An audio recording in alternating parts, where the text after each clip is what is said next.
There we go. Right, we're recording, we're broadcasting, we're sharing. Okay, I'm going to bring you up on my other screen. There we go. Okay, I think everyone can see that, can't they? Cool. Yeah, so after that delayed introduction, this is going to be a bit of a talk on the kind of ultimate static site hosting comparison, which doesn't sound very interesting, but it was kind of a bit of a journey for myself anyway.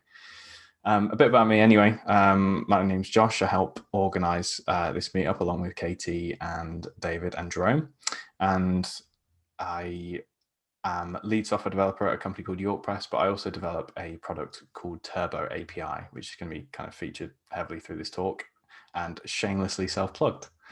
So today I'm going to be talking a little bit about the Jamstack. So this is the Jamstack, a literal Jamstack, but the actual Jamstack we're talking about today is one that stands for JavaScript, APIs, and markup.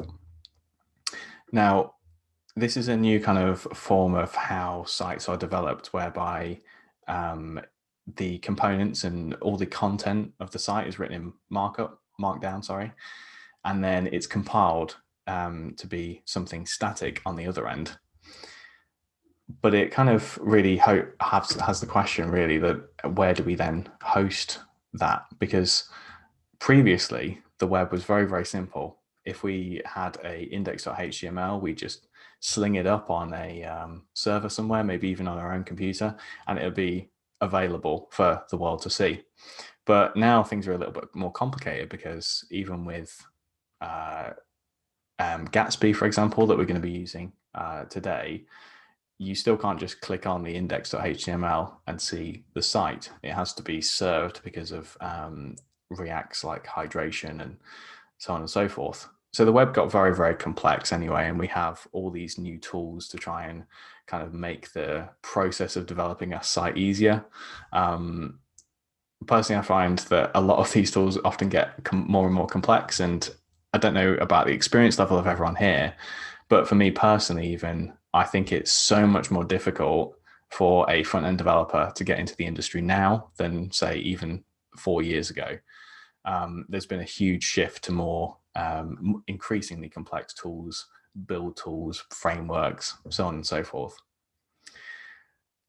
But we are still left with a static site, and this is the one that we're going to be looking at hosting today. It's my own website. It's very, very simple. It's based on the Gatsby starter blog theme. I think a lot of people use this, so it's a fairly good benchmark to hit. I styled it after Zen habits because it was quite a simple design, and I kind of like the kind of minimal look. But either way, it's just got a blog. There's an archive page, and then there's a now page as well. So this is live already, and you'll be able to find out where it's hosted at the end of this talk. So when evaluating a hosting solution, I wanted to go for something that was first of all easy to deploy. I wanted something that was either available via just a simple CI process, via like a kind of a nice UI on a website that I could just click to deploy, or even something that was really more integrated with GitHub, where I host the source control of the blog. I also wanted something that was performant. So I'm a bit of a performance nut, and that's kind of why I built the product Turbo API, because it's designed to track your APIs and your website. It can be done for websites, and also your entire end-to-end systems. Oh, there's someone in the waiting room. I'll let them in there. Sorry, I lost the train of thought. Yeah, so it's designed anyway to track your application's performance without installing anything, so you can just configure it via a UI. So I wanted to make sure anyway that the site was really, really performant. With static sites, you're kind of aiming for time to first byte because it's just a static website at the end of the day. There's nothing to retrieve from a server. But I also wanted something that was secure. So although with a static website, there's not a large attack surface, which again makes it a great candidate for something to develop a website on. But there still is occasionally like comment systems and other like kind of embedded rich features that do have the potential to be exploited. So I wanted a service as well that had security headers that were quite strict out of the box, or easy to configure anyway. And I also wanted a free plan, because everyone likes free things, and I'm no exception. So yeah, which is actually something I've just launched for Turbo API as well. So if you'd like to go and check that out, you can configure up to 2 monitors. So you can configure up to 2 websites you want to monitor, or an API endpoint, and so on and so forth. And you can kind of follow along with what I've done here. But how I set it up anyway to track the performance was via my own service, which is kind of eating your own dog food, as it were. And I configured all of these different static hosting services, and then set them off to monitor for every 10 minutes or every hour for the last sort of 7 or 8 days. And so we should have a kind of good bank of data to look at. But how we are actually checking that under the hood, as it were, from Turbo API's perspective, is we have like a Lambda that's triggered via CloudWatch cron. So that triggers every 60 seconds, not 30 seconds, as this diagram says. It triggers a Lambda, which goes off and tries to retrieve all of the monitors that it needs to process jobs for. It then does some filtering and spits them out onto an SQS queue that you can kind of see here. And that's then picked up by another Lambda here, which then queries the endpoint or whatever the URL is defined as. It then takes the time that it took to complete that request and then logs that to the API. The reason I'm going through this is because it's important to note how performance is being measured when you're trying to measure performance. So you'll see kind of through the results that, depending on, for example, where the test was taken, like physically the location, really does matter in terms of the latency that you might see on a website or API endpoint. So that was another factor to kind of consider, that I wanted to make sure that the website would be fast globally when my blog eventually obviously goes massively viral on TikTok or something. So anyway, the contenders. So we have Versal, which used to be called Now. We have GitHub pages. We have GitLab pages. Heroku, which was not one that kind of immediately jumped to mind, but I realized it would be more than possible. Heroku is kind of just AWS under the hood as well. So that could be kind of a reflection of potentially CloudFront and AWS S3, which I haven't included in this comparison. We've also got Netlify, a fairly new contender on the scene. Gatsby Cloud as well, Surge, and Firebase. So Firebase is obviously Google's cloud platform service, and so yeah, you can host a number of things there, but one of the things you can host is a static site.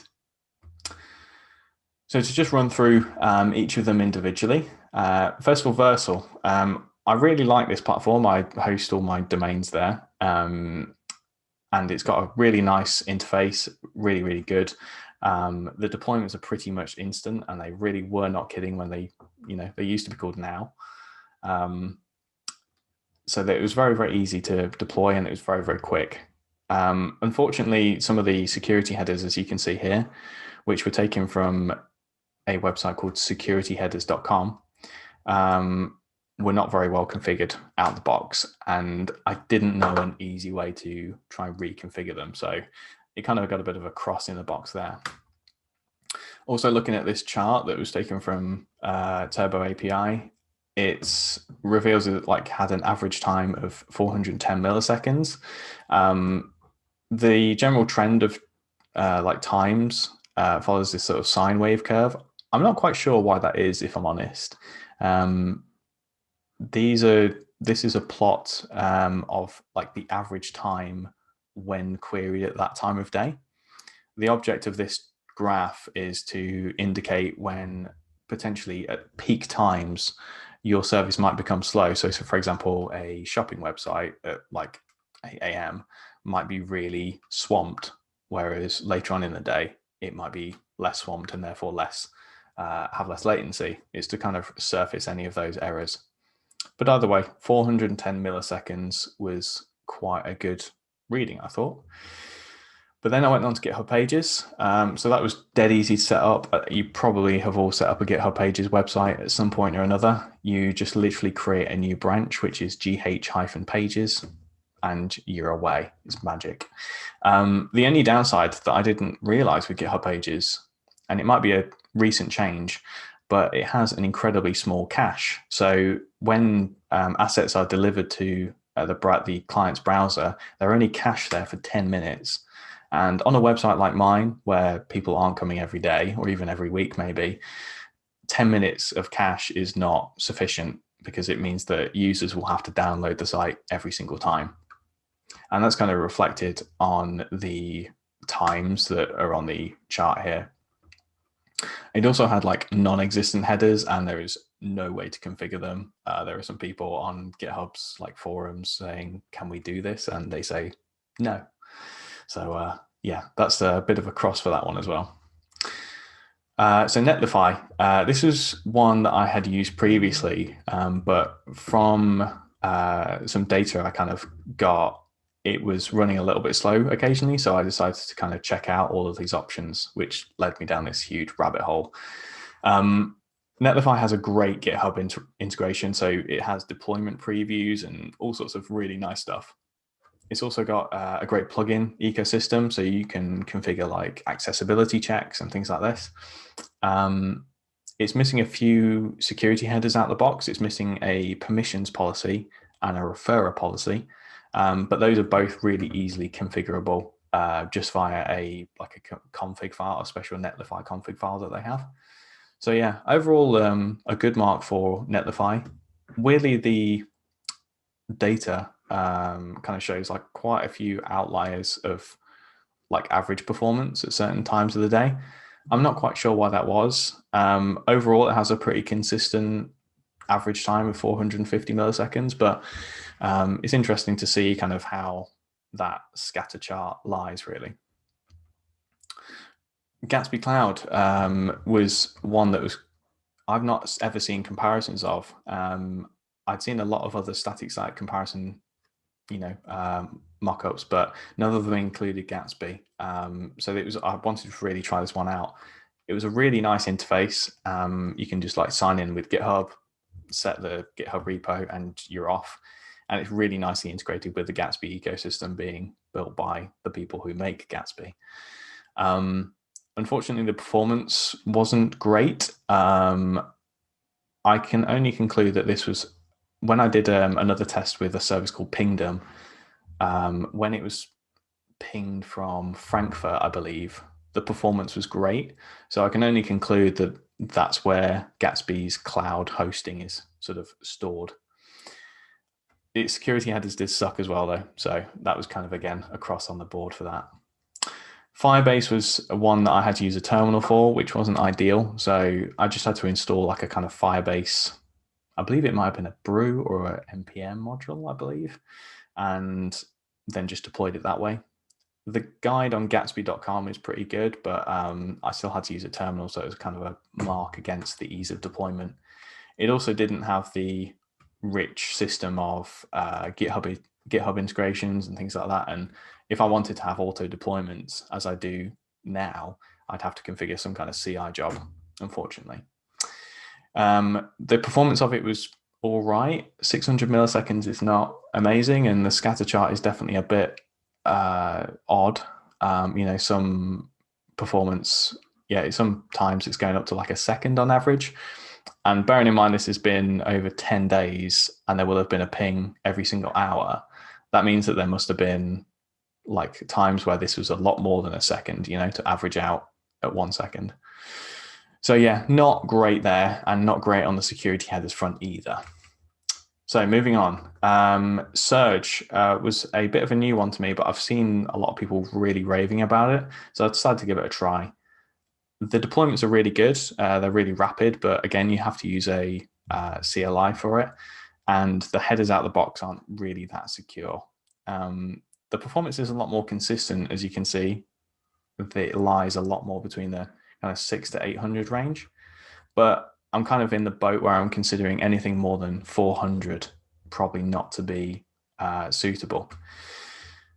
Heroku was the worst one of the lot.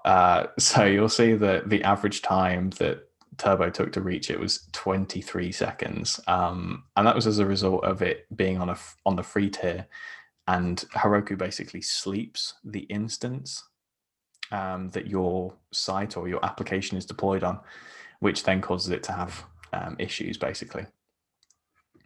Also, the headers again sucked ass. So I think there is a way to configure that, but I'm not quite sure. This was also by far the most difficult to configure because you had to configure these like build packs, which were just a nightmare. And I was digging around GitHub issues and all sorts of weirdness. So yeah, not ideal for a static site. GitLab pages again was a bit of a pain. I had to configure like a GitLab CI job. It was nowhere near as easy as GitHub pages, unfortunately. The performance is relatively consistent, but relatively consistently bad. So again, that was another cross off the box there. But just to compare all these, you'll see I've added in data from Pingdom. So Pingdom's got a really, really great tool on tools.pingdom.com that basically allows you to query a website from various different regions. The regions that I chose for this test were London, Frankfurt, and San Francisco. So I queried each of the websites from each of those regions and then averaged out that time to get this kind of red bar that you're seeing there. I removed the Heroku Turbo API results because it made all of these bars look minuscule in comparison to the 23 seconds that Turbo averaged it out to.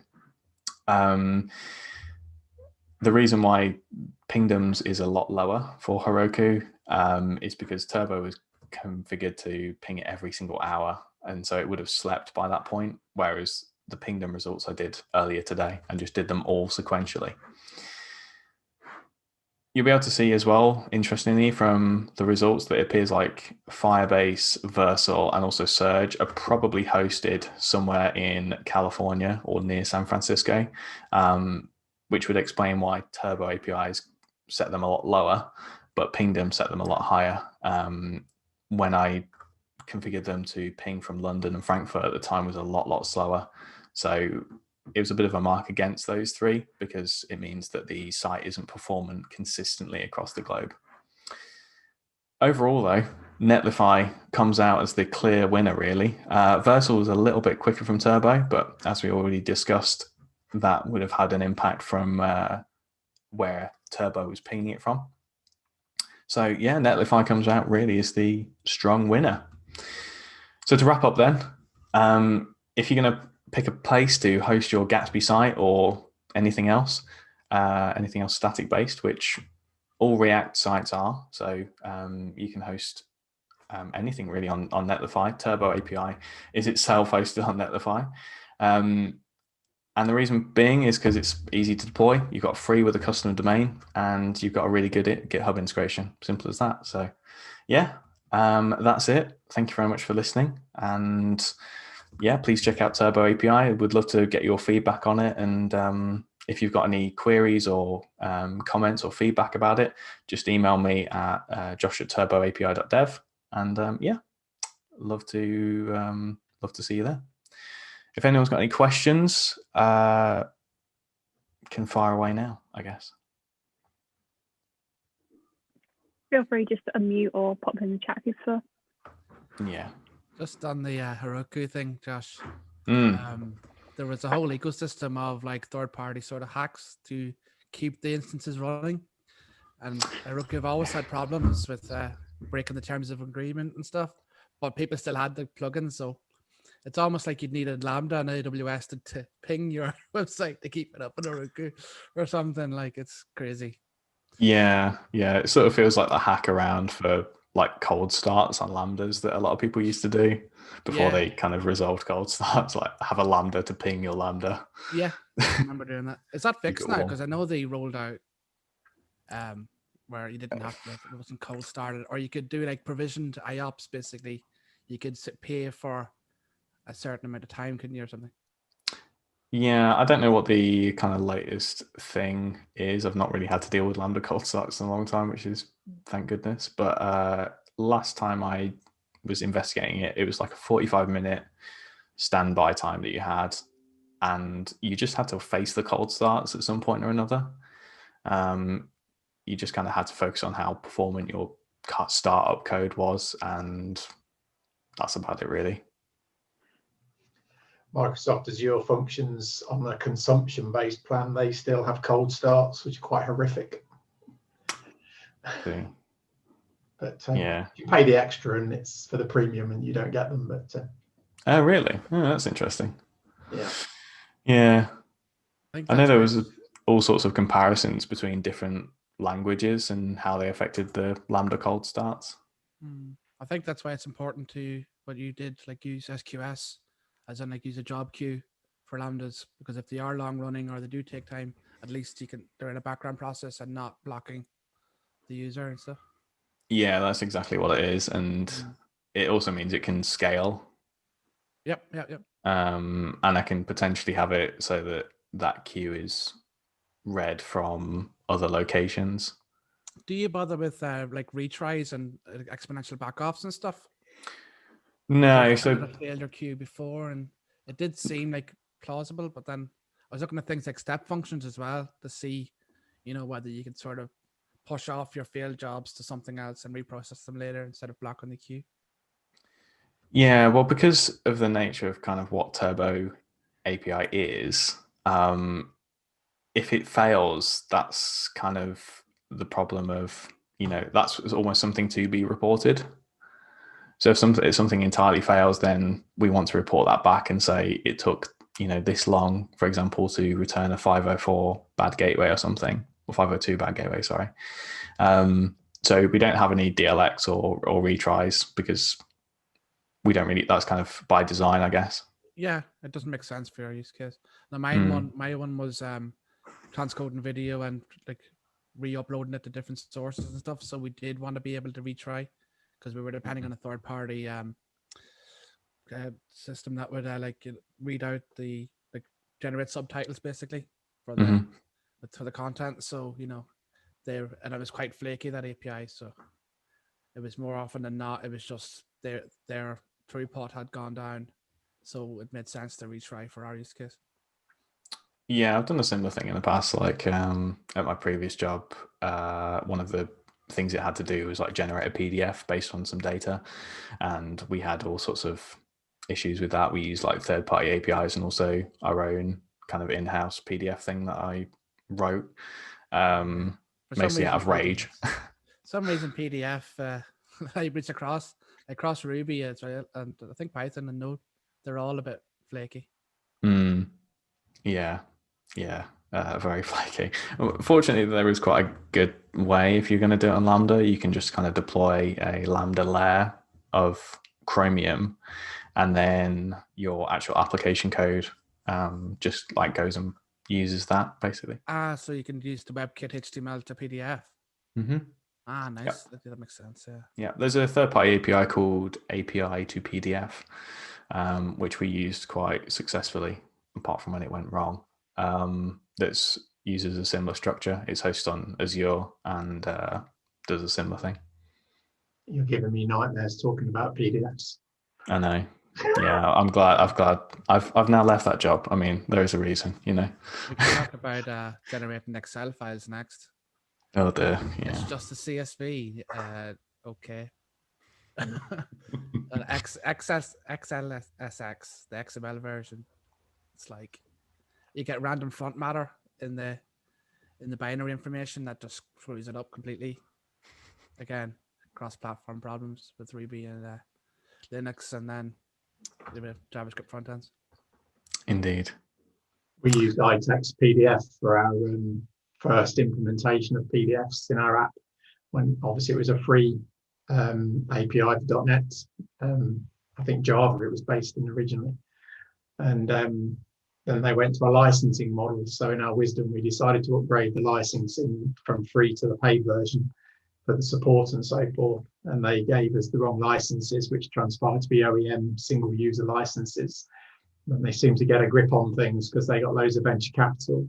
And we had a meeting with one of their account managers who said they wanted to discuss it with us, and they wanted the transfer process to be as painless as possible. And we went from a prepaid perpetual license, which we paid €1,600 for, and they wanted £43,000 a year, which was quite painful. Yes, that's gonna sting. So, but then I think we went to a product called IMPDF, which is, I think they use a very similar principle to what you've suggested, using the Chromium web engine behind the scenes. And it was only when I did my first build after paying their license fee, I realized our deployment package was nearly 200 megabytes in size. So it went from, I think, 42 meg to 200 meg just because the IMPDF component was so big. Yeah, that's why you have to use a Lambda layer on Lambda, because Lambda has a 45 meg limit on code, so like you can't ship it all up because it will fail. Does anyone have any other questions at all? We could talk about zip files. That's another fun thing to generate. Oh God.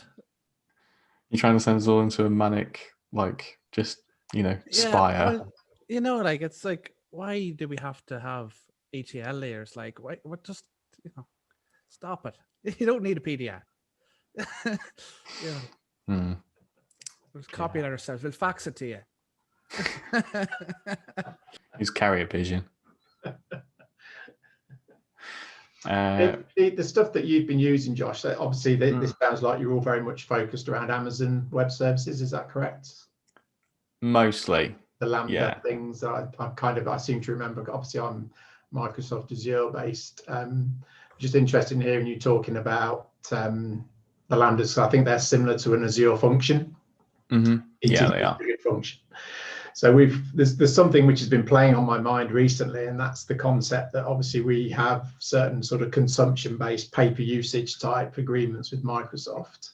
And the one thing that's troubled me is that, and I can only imagine this is a matter of time before somebody detects a Microsoft Azure trigger function endpoint, either through just sheer devilment or some kind of insider knowledge. And because they scale on a consumption base, so it doesn't matter how many requests you make for that, it's going to just continue to spin up more instances, and which is great from a scalability perspective. But you've got a very real risk there that some sort of malicious attacker could frequently, just via a botnet, submit 2 million requests every hour, and all of a sudden you'll come into work one morning, you'll have a $20,000 bill to drop in. Yeah. I just wonder whether that was something you guys had considered. Have you got things that might mitigate against that kind of risk? Or yeah, I'd like to say that that's something that I've never heard of, but that has happened, that exact thing, where people have had like just crazy AWS bills from people essentially getting botneted. There was actually a woman I used to work with who made this website called like Make JS Fun Again or something, and it went hugely viral on like Twitter, and she woke up to like it was something like $16,000 bill. Thankfully this was on Versal actually.